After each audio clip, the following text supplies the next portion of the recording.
Hello everyone, welcome back to JTest class one more time. Tonight we're gonna see some basic Cisco Switch configuration.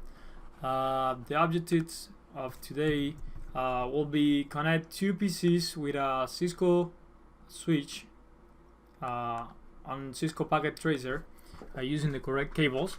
After that, we're gonna configure the host name on the switch. We're gonna configure the banner. We're gonna set password for exec mode and for remote management. We're gonna set the password for privilege exec mode. We're gonna configure VLAN 1 for telnet access or management through telnet. So let's get to it. So I'm gonna close these. So we have Cisco Packet Tracer here. If you don't know how to use Packet Tracer, I would recommend going to my last video. It is 7 minutes long. It will show you all around Packet Tracer. So the first we have to do is go to End Devices and grab a computer. I'm gonna put a computer here. I'm gonna say this is PC1 because I don't like PC0. I'm gonna have another computer. I'm gonna put it over here. I'm gonna PC2, and then we're gonna go to Network Devices. I'm gonna go to Switch. I'm gonna use a Switch 2960. I'm gonna put it right in the middle. I'm gonna call it Switch. I'm gonna call it Switch 1. Okay, so we have the setup. Now we have to use the right cables. So to connect two PCs to a switch, we'll need a straight through copper cable. So is this black cable here? So we connect from fast Ethernet 0 to any port here that won't be the console.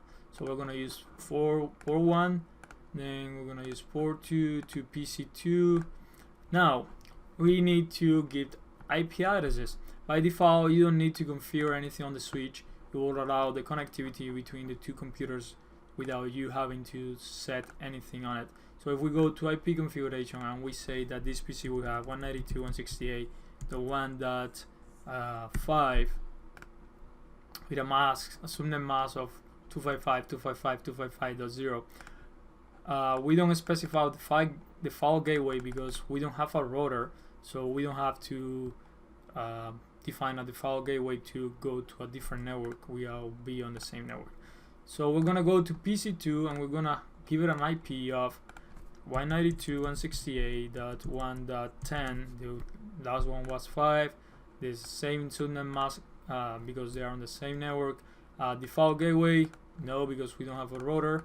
So if I try to pin PC2 and go to command prompt, I say pin 192.168.1.10.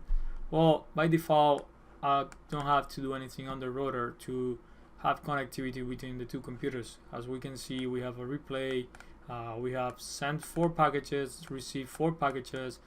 We didn't have any loss on the way. Why do we configure a switch? Well, we configure it for security and because on other courses and other videos we're gonna do more complicated stuff with switches. We're gonna have more complicated network settings. So today we're going to do really basic configuration. So we have the first one ready. Now we have to configure the switch with the host name, banner, password, and all this. So we're gonna go back here. Now there is 2 ways to access to command line interface on a switch on Packet Tracer, and it is you can click the switch and go to CLI or command line interface, and you can just right here, or the recommended method, the one that you will use on a real equipment, will be you will get a console cable or serial cable. You will connect it to one of the PCs through the serial port, and then you will connect it to the console port on the switch. On Packet Tracer, when we do this, we have to go to terminal. We have to go OK, and then we can have access to then we can have access to the console line interface on the switch. So the first we have to do is set up a host name. So to do this, we are right now on user exec mode, and you can see this, and you will be able to identify this by this little sign here of greater than. So if we type enable, see how this little thing changed to a sharp sign now? Well, that means we are on privileged exec mode right now. So if we say now configure terminal, we hit enter. Sorry, now we have on global configuration mode. What is the difference? Still have the sharp signal here. Well, now in front of this sharp sign, we have a word between brackets that says config. So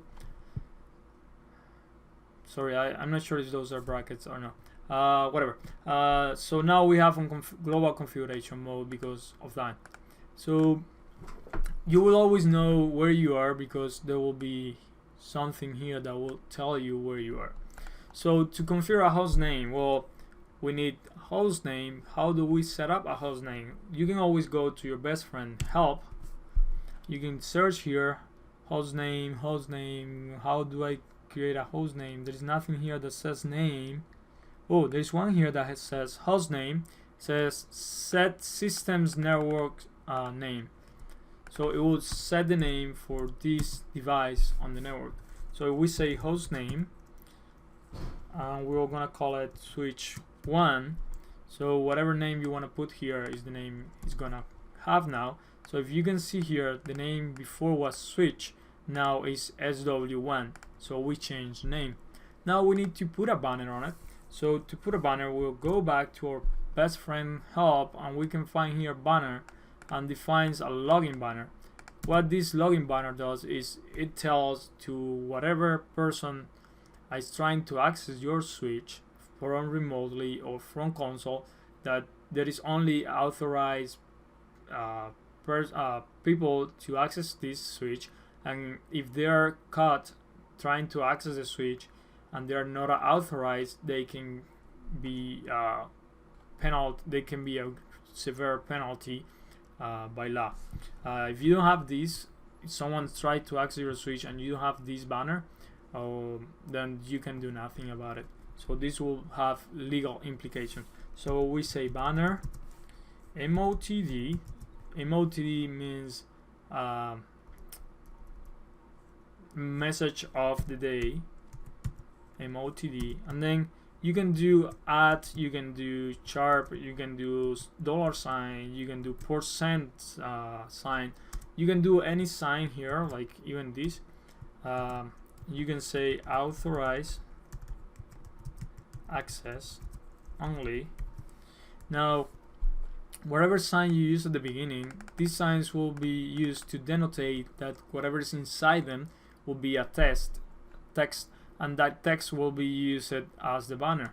So if you use a sharp here, you have to use a sharp on the end, and if you have a sharp on the message, then you shouldn't use sharp at all. So we set enter, and now we have the banner configured.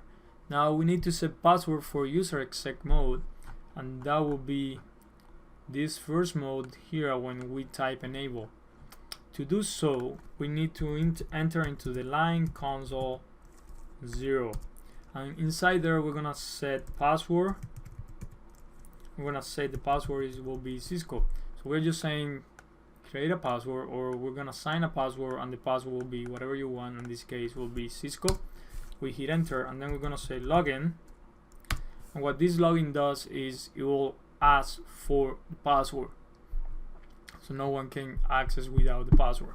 If you don't set login and someone's tried to get into there, it will get into there because it has no password, or it has the password but it is not set up to ask for this password.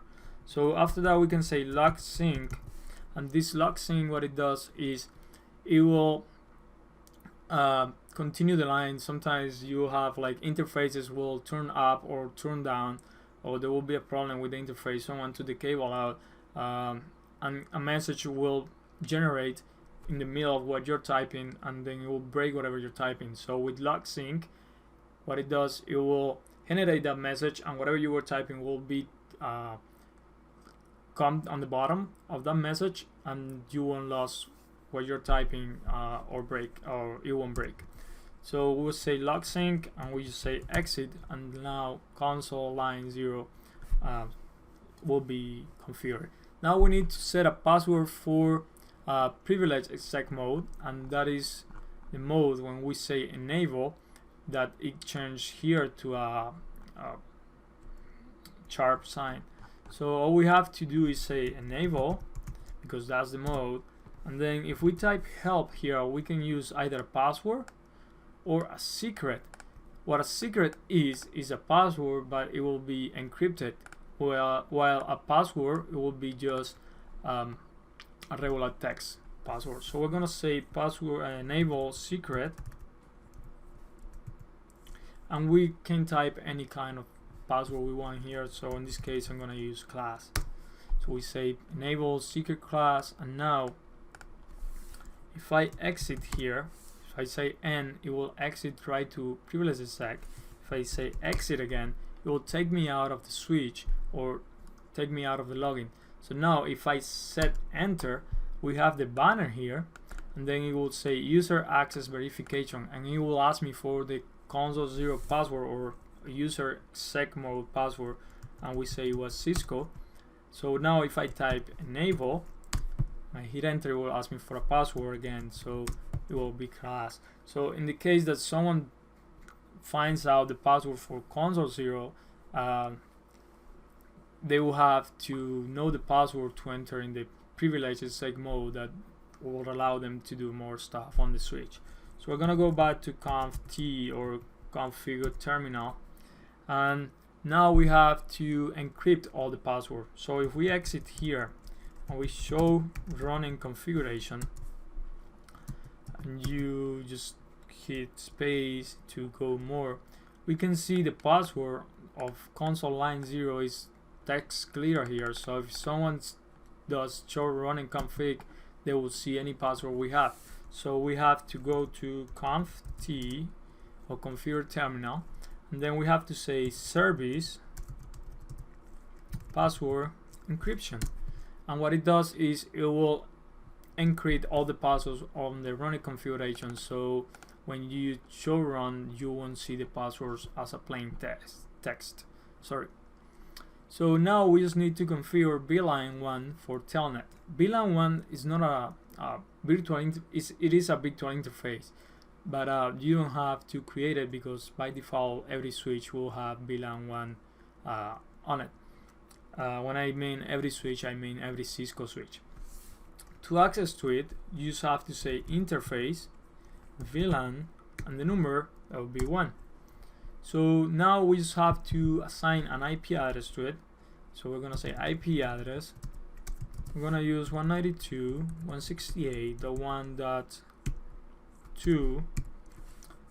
I'm gonna see why I'm gonna use .2, because in another video we're gonna add a router, and then we're gonna connect this switch to a router, and then we're gonna connect another switch to a router, and then we're gonna connect a PC, and then we're gonna have 2 separate networks, and it's gonna get a little bit more complicated, but we're gonna see how it works. And then so we're gonna say IP address. What it does is it will assign this IP address to the interface VLAN 1. So after that we have to specify the subnet mask, that will be 255.255.255.0. This is a class C address with a class C subnet mask, and because they are all on the same network, well, we don't have to do anything else. So we just say enter, and then we say not shut down. What does this not shut down does is it will turn up, like we can see here, it will change the state of the interface to up, so now we can access that interface because it is active. Now we are just missing one thing. We're gonna exit the interface there, and we haven't configured the lines to access through telnet. So right now if we go to PC2 and we go to command prompt and we say telnet, we say 192.168.1.2, well, it opens the connection but it closes the connection again. Why is this happening? It's because we haven't set any kind of access through telnet. To do so, we have to go back to PC1 where we have our connection to the switch command interface. We're gonna say line BTY 0 to 15. There is 15 different lines that people can connect to a switch or a router to do a remote management. So 15 different people can be working at one device at the same time, which is kind of done by Cisco, but you don't need 15 people working on the same time on a router or a switch, but they designed it like that. So now we're gonna say the same thing we did with console 0. We're gonna say password, we're gonna say Cisco for the password, we're gonna say login because we want to ask for the password, and then we're gonna say log sync because we don't want those messages to appear while we're typing. And then we're gonna exit here, and before doing anything else we're gonna exit to privilege exec mode. We're gonna show run or show running config, and we're gonna verify that we have a host name, that we have a secret, and hit more here. These are all the interfaces on the switch.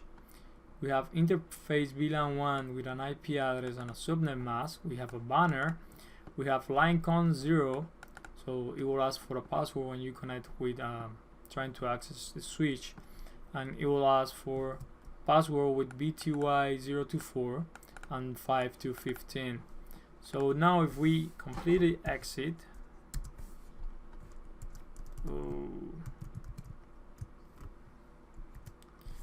we say exit here, we are completely out of the switch, so we're gonna close all these.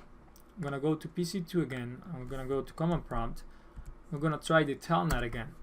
Well, now it works. Why? Because we configured the telnet lines of BTY lines that we're allowed to connect remotely to a switch or a router device. This will be pretty much everything for this video. This is a really basic configuration at any time. So we connect the two PCs. We configured the switch with the hostname banner, we did all the password, and we were able to access the switch through telnet. So that was all that we had to do today. So thanks for watching, and give us a like, give us a comment, and don't forget to share this video with your friends and let them have more knowledge and get more of this. Hope to see you soon. See ya.